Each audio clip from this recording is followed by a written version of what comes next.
안녕하세요. 오늘은 챕터 23 거절유 통지 하겠습니다. 거절유 통지가 기본적으로는 우리가 심사 단계에서 거절유 통지라고 했잖아요. 심사관이 거절 결정할 때는 거절유 통지하여서 이제 의견 제출 기회를 부여를 해야 되는 거잖아요.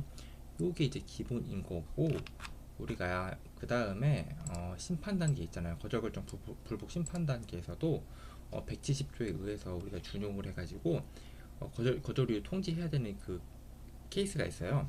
거절 결정 이유와 다른 거절 이유로 기각 심결할 때, 요거 여러분들 잘 외워두세요. 거절 결정 이유와 다른 거절 이유로 기각 심결할 때 우리가 이제 거절 이유 통지를 해요. 그리고 의견 제출 기회를 부여한단 말이죠.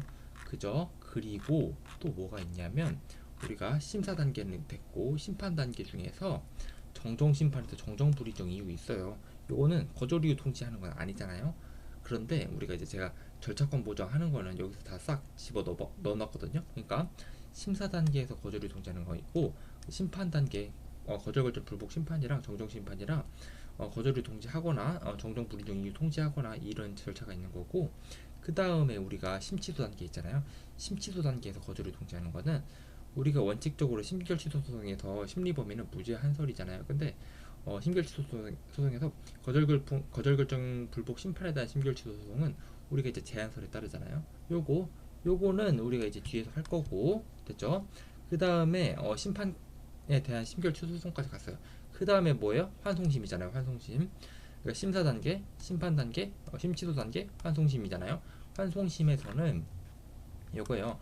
심결 취소 소송 환송심에서 당사자 절차권 보장이 판례 두 가지가 있거든요. 요거 정리하면 되는 거예요. 그러니까 우리가 심사 단계에서 절차권 보장, 심판 단계에서 절차권 보장, 심취소 단계에서 절차권 보장 있고, 환송심에서 절차권 보장하는 게 있거든요. 요거를 다 요 챕터에서 넣어놨다고 생각하시면 되는 거예요. 됐죠? 우리가 이제 기본적으로 심사 단계에서 거절이 통지 요거부터 해볼게요. 우리가 63조에 의해 가지고 심사관이 거절 결정할 때 거절 이유 통지하고 의견 제출 기회를 부여를 해야 되는 거예요. 됐죠? 요거는 강행 규정이다. 요것도까지 답안지에 써줘야 되는 거고, 그리고 기재의 정도는 거절 이유 통지할 때 여러분들 실무 한번 해보면 되는데 딱 그 나와요. 거절되는 청구항이랑 거절 이유를 구체적으로 적어야 된다. 그러니까 청구항 1항은 진보성 흠결이고요. 청구항 2항은 기재불입입니다. 이렇게 거절되는 청구항이랑 거절 이유를 구체적으로 적어야 되는 거예요. 됐죠? 그리고 요거는 전체적으로 그 취지를 이해할 수 있을 정도로 기재하면 충분한 거예요. 요게 우리나라나 일본 같은 경우에는 이런 경우 제가 못 봤거든요. 근데 그 유럽이나 이제 미국 같은 데는 아니 이게 도대체 뭔 말이야, 이런 경우 꽤 있어요. 그러니까 이거 딱 읽어봤더니 아니 그래서 말하고자 하는 요지가 뭔데, 이런 경우 많거든요. 그러니까 그거를 겨냥해서 이제 그렇게 쓰면 안 된다 이 말이에요. 됐죠? 이게 전체적으로 이해할 수 있을 정도. 그러니까 거절되는 청구항이 뭐고 거절 이유가 뭔지를 정확하게 써줘야 된다 이 말이에요. 대응하기 편하게 그렇게 써줘야 될 거 아니에요. 됐죠? 여기서 쟁점이 되는 게 뭐냐면 거절 이유예요. 우리가 우선권 주장 불인정 사유 있잖아요. 예를 들어서 55조 흠결이에요. 그거는 여러분 거절 이유 아니잖아요. 근데 거절 이유 아닌데 거절 이유 통지할 때 우선권 주장 불인정 사유도 같이 통지를 해줘야 되는 거예요. 이게 쟁점이 되는 거예요. 왜냐하면 법조문에는 거절 이유를 구체적으로 적으라고 나와있지 우선권 주장 불인정 사유를 적으라고 안 나왔잖아요. 근데 우선권 주장 인정 여부는 거절 이유가 아니잖아요. 그죠? 거절 이유는 62조에 적혀있는 게 거절 이유일 거고, 62조에 55조 흠결, 국내 우선권 주장 흠결 이런 거 없어요. 그러니까 우선권 주장 흠결은 거절 이유가 아닌데 거절 이유 통지할 때 통지를 해줘야 되냐? 요게 이제 쟁점이 되는 건데, 결론이 뭐예요? 우선권 주장 불인정은 그 거절 이유 일부를 구성하니까 통지를 해줘야 된다 요 말이에요. 됐죠? 그러니까 우리 사례를 한번 봐볼게요. 사실관계가 어떻게 되냐면 이렇게 되거든요. 그러니까 지금 여기 우선권 주장 예를 들어서 55조 수반해가지고 출원을 했단 말이죠. 여기서 55조 수반해서 출원했어요. 근데 거절이 통지가 나왔는데, 우리가 만약 우선권 주장이 적법해요. 그럼 판단 시점이 여기고, 우선권 주장이 부적법해요. 판단 시점이 여기잖아요. 그죠? 근데 이 심사관이 뭐라고 했냐면 여기 거절 비교 대상 발명 1을 이유로 진보성 이렇게 이제 거절을 통지를 한 거예요. 그죠? 그럼 여러분 어떻게 되는 거예요? 아니 그러면 이 우선권 주장이 불인정된 다음에 이게 비교 대상 발명 1을 이유로 진보성 거절을 통지를 한 건가? 지금 출원이는 알 방법이 없어요. 그죠? 그러니까 지금 요거 그 거절이 통지를 하면서 우선권 주장 불인정 사유를 통지 안 했거든요. 요거는 잘못됐다 이거예요. 63조 흠결이라 이거예요. 왜 그러냐? 거절 이유, 그러니까 우선권 주장 불인정 사유는 거절 이유이진 않지만 거절 이유의 일부를 구성한다. 이게 뭔 말이냐면 신규성, 진보성 판단할 때 선결적인 문제가 되니까 우리가 요거 우선권 주장이 인정되지 않으면 우선권 주장 불인정 사유를 통지를 해줘야 된다. 그렇게 해야 63조 흠결이 아니다. 그죠? 이 의미예요. 그러니까 여러분들 뭔 말이냐면 핵심은 우선권 주장 불인정 사유는 거절 이유는 아니지만 거절 이유의 일부를 구성해가지고 거절 이유 우선권 주장 불인정 사유를 통지하지 않으면 63조 흠결이다. 요게 여러분들이 알고 계시면 되는 건데 또 여기까지 답안지에 써야 되는 거예요. 우선권 주장 불인정에 관한 이유가 포함되어 있는지 여부는 실질적으로 의견서 제출 및 보정 기회를 부여받을 수 있을 정도로 그 취지와 이유가 명시되어 있는지 관점. 그러니까 여러분들 그 거절유 통지를 딱 받아보면요, 이게 이게 딱 그 코멘트가 있거든요. 코멘트가 있을 때가 있어요. 심사관이 아니 요거는 거절 이유는 아닌데 요거 좀 보정해서 이제 OA 대응할 때 이거 좀 보정하세요 하는 그 문구가 있거든요. 거기에 써놓으면 그 취지와 이유를 알 수 있을 정도로 써놨다는 이 말이에요. 그러니까 그 정도로 이해할 수 있을 정도만 되면 된다. 거절 이유 아니 우선권적 불인정 사유가 그 정도로만 기재만 돼도 오케이다 이 말이에요. 됐죠? 됐고 그 다음에 우리가 심사 단계 끝나고 그 다음에 심판 단계에서 여기서 중요한 게 뭐냐면 거절 결정 이유와 다른 거절 이유로 기각 심결할 때 우리가 거절 이유를 통지하는 거고, 거절 결정 이유와 같은 거절 이유로 기각 심결할 때는 거절 이유 통지 안 하고 기각 심결이 되는 거예요. 됐죠? 이것도 마찬가지로 강행 규정인 거고 강행 규정인 거고, 기재 정도도 마찬가지로 거절되는 청구항 거절 이유 이것도 이제 당연히 똑같은 거고, 왜냐하면 준용을 하는 거니까 그래요. 170조에 의해 가지고 준용을 하거든요.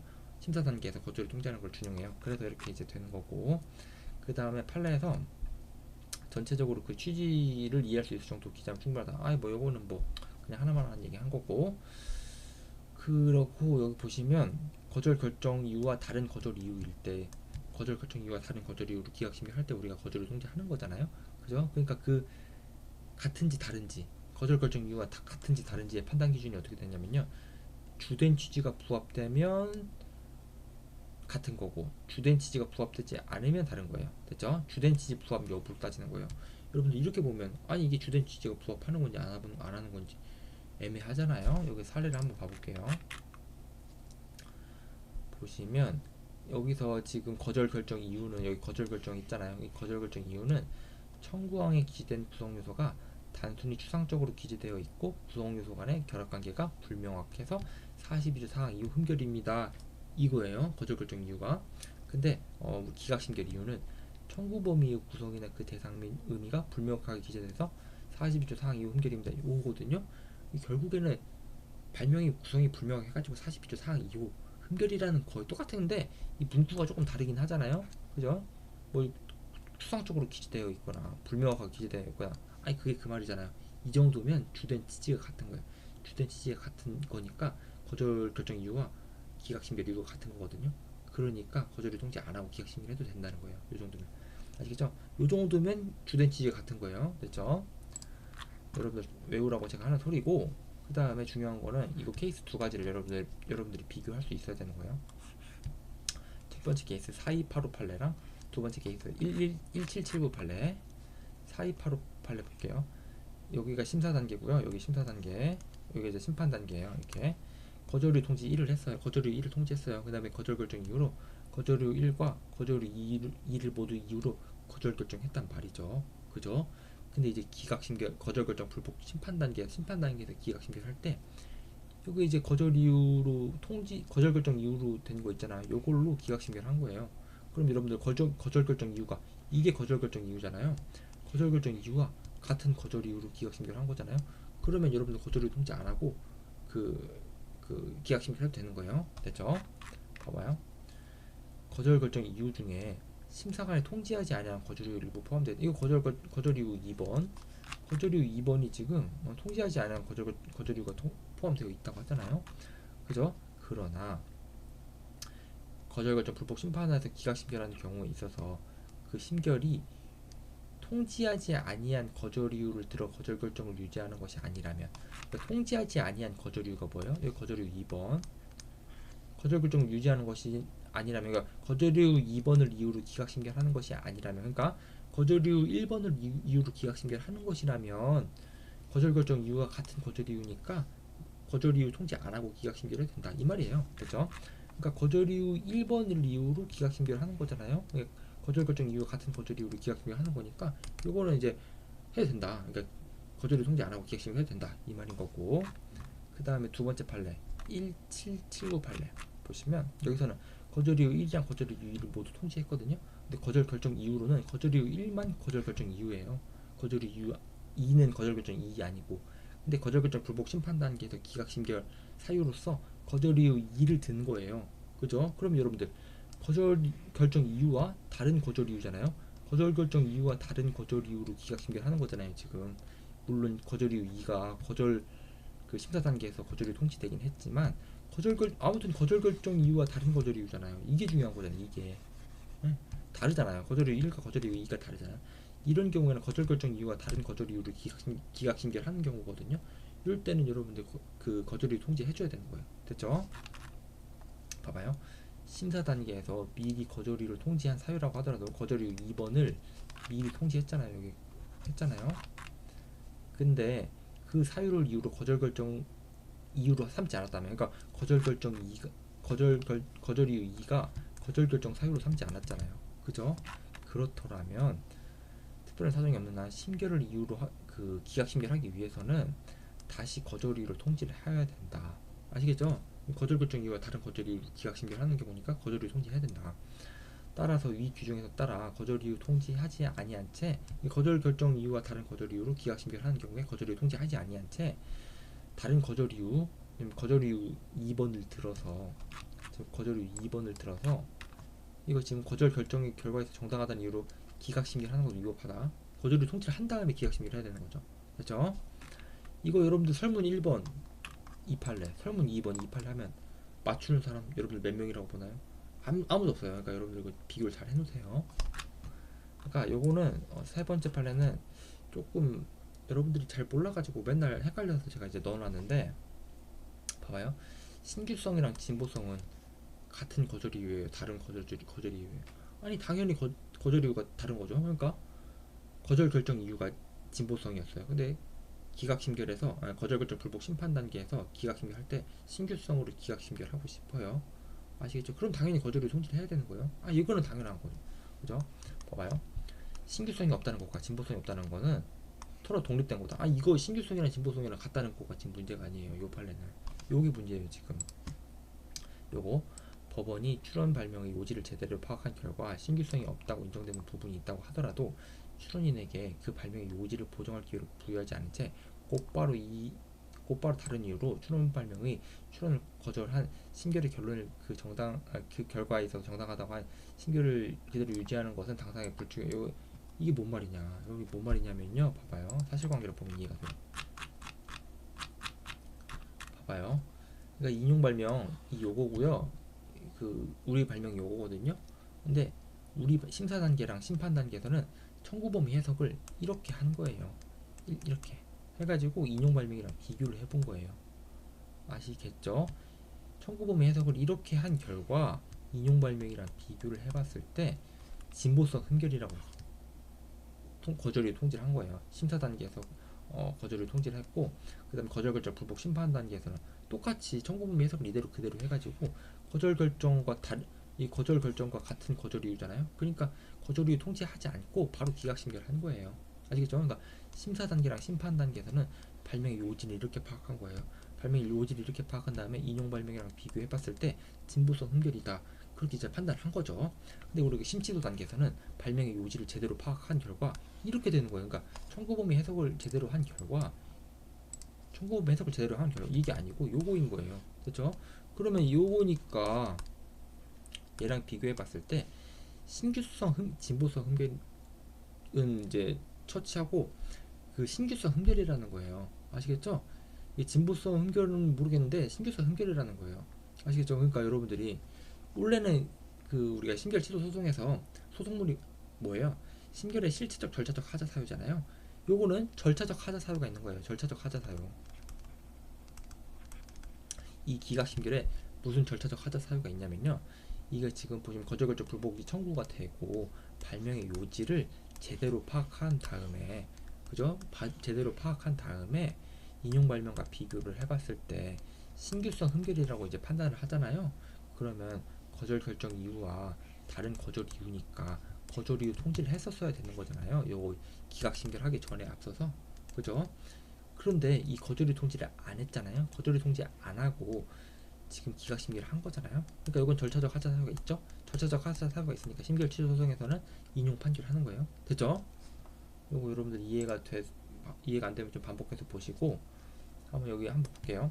법원은, 그러니까 특허법원은, 그러니까 심결 취소 소송 단계에서 발명의 요지를 제대로 파악한 결과, 근데 이거 뭐예요? 청구범위 해석한 결과 신규성이 없다고 인정되는 부분이 있다고 하더라도, 이게 왜 하더라고라고 썼냐면, 우리가 그 심결 취소 소송에서 소송물은 실체적, 절차적 하자 사유거든요. 이게 진보성이 부정되나 신규성이 부정되나, 지금 심판 단계에서 진보성이 부정된다고 했고, 우리가 이제 법원 단계에서는 신규성도 부정되는데 요거잖아요. 근데 진보성이 부정되나 신규성이 부정되나 어차피 거절 결정을 유지하는 거는 똑같잖아요. 그러니까 실체적 하자는 없다고 평가할 수도 있거든요. 근데 다만 절차적 하자가 있는 거지. 보시면 신규성이 없다고 인정되는 부분이 있다고 하더라도, 이게 뭔 말이냐면 실체적 하자가 없다고 인정되는 부분이 있다고 하더라도, 왜냐면 결론이 똑같으니까 출원인에게 그 발명을 요지를 보정할 기회를 부여하지 않은 채, 그러니까 요지가 뭐예요? 청구범위 그 발명의 청구 범위를 보정할 기회를 부여하지 않은 채, 어떻게 보정할 기회를 부여하는 거예요? 거절을 통지를 하고 보정할 기회를 부여하는 거잖아요. 거절 결정 불복 심판 단계에서 곧바로 이와 다른 이유로 발명의 출원을 거절한 심결, 그러니까 거절 결정 이유가 지금 같은 거절 이유라고 해가지고 기각 심결을 바로 했잖아요. 거절을 통지 안 하고. 그거는 결론에 있어서 정당하다고 하더라도, 아니 신규성이 부정되나 진보성이 부정되나 똑같이 등록 못 받는 건 똑같지만 결론은 정당하자고 하잖아요. 심결을 그대로 유지하는 거는 당사자에게 불축의 손해가 가요. 왜냐하면 절차권 보장해주자. 아시겠죠? 그런 의미예요. 이 판례가 신규성이랑 진보성이랑 다르다. 아니 그거는 이제 1차원적인 얘기고, 좀 이제 이 판례의 본래 의미는 뭐냐면 발명의 요지 파악을 제대로 한 결과, 이게 핵심이에요. 이게 핵심. 아시겠죠? 그 다음에 우리가 요거는 똑같으니까 한번 제가 읽고 넘어갈게요. 정정심판에서 정정불인용 사유 있잖아요. 우리가 거절결정 불복 심판이나 정정심판이나 결정계 심판이잖아요. 결정계 심판에서는 당사자에게 절차권 보장을 해줘요. 아시겠죠? 왜냐하면 이 당사자계 심판에서는 한 사람한테 절차권 보장을 해준다는 거는 다른 사람한테 절차권 보장이 그게 형평이 안 맞거든요. 근데 결정계 심판에서는 그런 형평을 맞출 필요가 없잖아요. 그러니까 거절결정 불복 심판도 그렇고 정정심판도 그렇고, 이게 지금 절차권 보장을 해준단 말이에요. 어떻게 정정심판에서는 어떻게 해주냐? 이게 정정불인정 사유를 통지를 하고 기간을 정해서 의견을 제출할 수 있는 기회를 줘요. 아시겠죠? 이거는 강행 규정이고, 또 아시겠죠? 이거 마찬가지로 절차권 보장해준다는 그 의미를 알고 있으면 되는 거예요. 이것도 이제 판단 방법이 보시면 심결 취소 소송단 정정심판이나 심결 취소에서 의견 제출 부여한 바 없이 정정심판에서 기각 심결하는 거는 심결 취소 소송을 기각하는 위법이나 주된 취지가 동일한지를 보거든요. 여기도 마찬가지로 우리가 거절 결정 이유와 다른 거절 이유인지 판단할 때도 주된 취지 여부로 판단을 했잖아요. 여기서도 마찬가지로 절차권이 보장됐냐 절차권이 보장이 안 됐냐는 것을 주된 취지로 판단을 해요. 보시면 정정 의견 제출 통지서에 기재된 사유와 다른 별개의 사유가 아니고 주된 취지가 같으면 절차권 보장된다, 이 말이에요. 그렇죠? 그리고 심결 취소 소송에서 거절 이유 통지, 요거는 새로운 거절 이유를 주장할 수 있냐 새로운 거절 이유를 주장하지 못하냐, 그 쟁점이잖아요. 심결 취소 소송에서 원칙은 무제한설인데 거절 결정 불복 심판, 거절 결정 불복 심판 또는 정정 심판에서 이제 그 심결 취소 소송은 우리가 이제 그 제한설에 따르잖아요. 그죠? 요거 결정기 심판에서의 심결 취소 소송 우리가 제한설에 따르니까. 그리고 또 취소 신청 있잖아요. 취소 신청의 심결 취소 소송도 제한설이에요. 이렇게 알고 계시면 되는 거고, 우리가 지금 심사 단계 끝났고 심판 단계 끝났고, 그 다음에 심취소 단계는 이제 요 챕터에서 할 거예요. 챕터 52-5에서 할 거고, 그 다음에 심취소 갔어요. 심취소에서 인용 판결을 했단 말이죠. 그러면 여러분들 뭐예요? 심기를 취소하고 환송한다잖아요.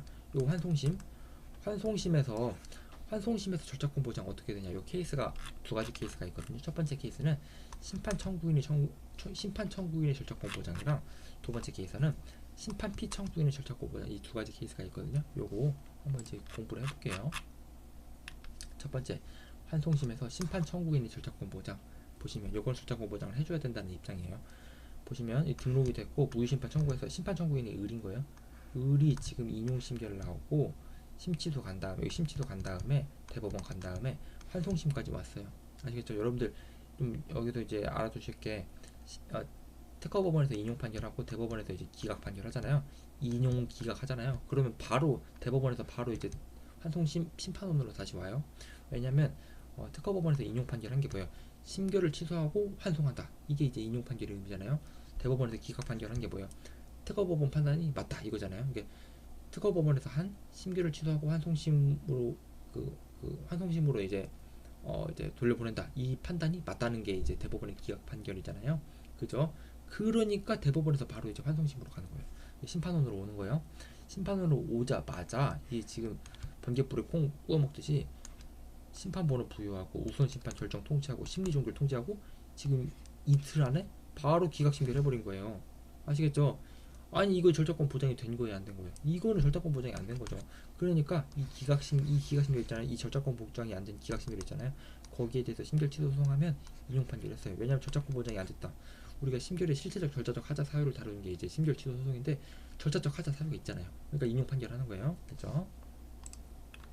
보시면 이 사건의 심결에서 요거 아니고 봐봐요. 이 쭉 한번 읽어보시고 뭐 절차권을 답변서 제출할 기회를 부여해서 절차권을 보장해 줬어야 된다. 그러나 심판 청구인이 방어권 또는 절차권 이익을 침해할 위법이 있다. 그래서 절차권 흥결이니까 인용 판결한다. 라는 취지. 아시겠죠? 그러니까 여기 보시면 환송심에서 심판 청구인의 경우에는 절차권 보장을 해줘야 된다는 판결례가 요 특허법원 판례. 그리고 환송심에서 심판 피청구인의 경우 절차권 보장을 안 해줘도 상관없다는 판례가 요 판례거든요. 요거는 케이스를 외워주세요. 케이스를 뭐 무조건 피심판 청구인의 경우에 환송심에서 절차권 보장 안 해준다 이렇게 외우지 말고 요 케이스는 이렇게 판단했다 이렇게 외워주세요. 등록을 한 다음에 무효심판 청구에 똑같이 무효심판 청구했어요. 그죠? 그 다음에 여기서는 피심판 청구인이 특허권자인 갑 입장이잖아요. 정정 청구했단 말이에요. 우리가 이거 하기 앞서서 보시면 정정 무효심판이 지금 심판원에 있습니다. 그리고 특허법원에 있습니다. 대법원에 있습니다. 무효심판이 심판원에 있어요. 여러분들 정정심판 청구할 수 있어요? 136조에 정정심판 청구할 수 있어요? 아니 못하죠. 정정 청구를 해야 되는 거지 정정심판 청구 못해요. 무효심판이 특허법원에 있어요. 여러분 정정심판 청구할 수 있어요? 할 수 있어요. 아시겠죠? 그리고 무효심판이 대법원에 있어요. 할 수 있어요? 없어요? 할 수 있어요. 그리고 취소 신청이 심판원에 있어요. 여러분들 정정 심판 청구할 수 있어요? 아니 정정 청구를 해야 되는 거지. 정정 심판 청구 못해요. 그리고 취소 신청이 특허법원에 있어요. 여러분들 정정 심판 청구할 수 있어요? 아 이것도 못해요. 왜냐면 취소 신청은 결정계 심판이기 때문에 그 제한설이잖아요. 그러니까 새로운 취소 사유를 주장 못하거든요. 그러니까 거기에 대한 그 정정 심판을 허용할 이유가 없는 거예요. 됐죠? 대법원에서도 마찬가지로 허용이 안 돼요. 그죠? 이거 여러분들 이제 머릿속에 넣어놔야 되는 거고 일단은. 그리고 무효심판이랑 취소신청이랑 동시에 계류 중에 있어요. 하나의 특허권에 대해서. 그러면 뭘 기준으로 하는 거예요? 무효심판을 기준으로 하는 거예요. 무효심판이 특허법원이 계속 중이고 취소신청이 심판원이 계속 중이잖아요. 그러면 무효심판 기준으로 해가지고 정정심판 청구할 수 있는 거예요. 그죠? 요게 여러분 기본이고 136조의 정정심판 청구 시기에 대해서 이제 기본이고 봐봐요. 이제 등록됐고 무효심판 청구했어요. 그래서 이 무효심판이 심판원 단계에 있으니까 정정 청구하는 거예요. 정정심판 청구 못하고. 그 다음에 어떤 심결이 났단 말이죠. 이제 심취소 단계 왔어요. 심취소 단계에 왔어요. 그 다음에 판결하기 전까지 여러분들 여기서 136조에 정정심판 청구할 수 있어요? 없어요? 할 수 있다니까요. 아시겠죠? 그리고 대법원 단계에 왔어요. 대법원 단계에서도 여러분들 136조에 정정심판 청구 할 수 있는 거예요. 할 수 있어요. 했는데 이때 안 해놓고선 환송심에 그러니까 올라갔다가 다시 내려온 거예요. 환송심에 와가지고 정정 청구를 하는 거예요. 이 특허권자가 아니 하려면 진즉에 하지. 아시겠죠? 1차 심취소 때랑 대법원 때랑 정정심판 청구하지 진즉에 하지. 왜 갑자기 이때 와서 2차 3차 정정 청구를 하는 거야. 요거는 불수리 해줄게, 불수리 할게, 요 의미예요. 아시겠죠? 요게 이제 내면의 의미인 거고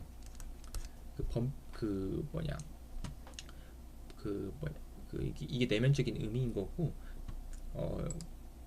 요거 법률적인 의미는 뭐냐면 이게 법령상의 의미는 뭐냐면 우리가 정정 청구는 시기적 요건이 어떻게 되는 거예요? 첫 번째, 무효 심판 청구하면 그 부분 송달하고 답변서 제출 기간 주잖아요.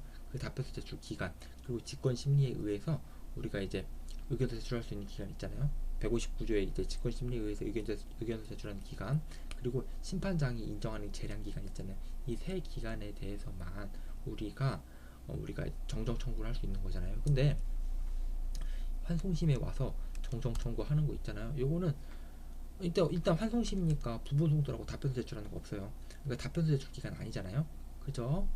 부분 송달하고 답변서 제출하는 거는 무효심판 청구했을 때 이때 답변서 제출 기간을 주는 거예요. 이때 아시죠? 이때는 지금 환송심 와서는 답변서 제출 기간 아니에요. 그리고 직권심리 의견서 제출 기간도 아니고 심판장의 재량 기간도 아니거든요. 그러니까 이 세 가지 사유에 모두 포함되지 않으니까 정정을 불수리하겠다라는 그거는 이제 그 여기 형식상의 의미예요. 봐봐요. 여기 환송심에 와서는 다시 심리하는 이 사건에서는 여기 규정에 의해서 원고에게 답변서 제출 기회 정정 기회를 부여한다고 볼 수 없다. 그러니까 법조문에서 말하는 정정 청구 기간에 아무것도 해당하지 않는다. 환송심에서는. 그러니까 정정 청구 기간에 해당하지 않으니까 우리가 이제 정정 청구 2차, 3차 정정 청구 있잖아요. 이거 허용을 안 해주겠다 이거예요. 2차, 3차 정정 허용 안 해주겠다. 그죠? 근데 결론은 이때 했었어야 된다 이거예요. 1차 심치소랑 대법원에서 뭐 했냐? 너 손 놓고 뭐 했냐? 정정 심판 청구를 했었어야 되는 거지. 왜 이제 와서 정정 청구를 하는 거냐? 이 의미예요, 사실은. 아시죠? 여기까지 했고 이거 중요한 거니까 잘 복습하세요.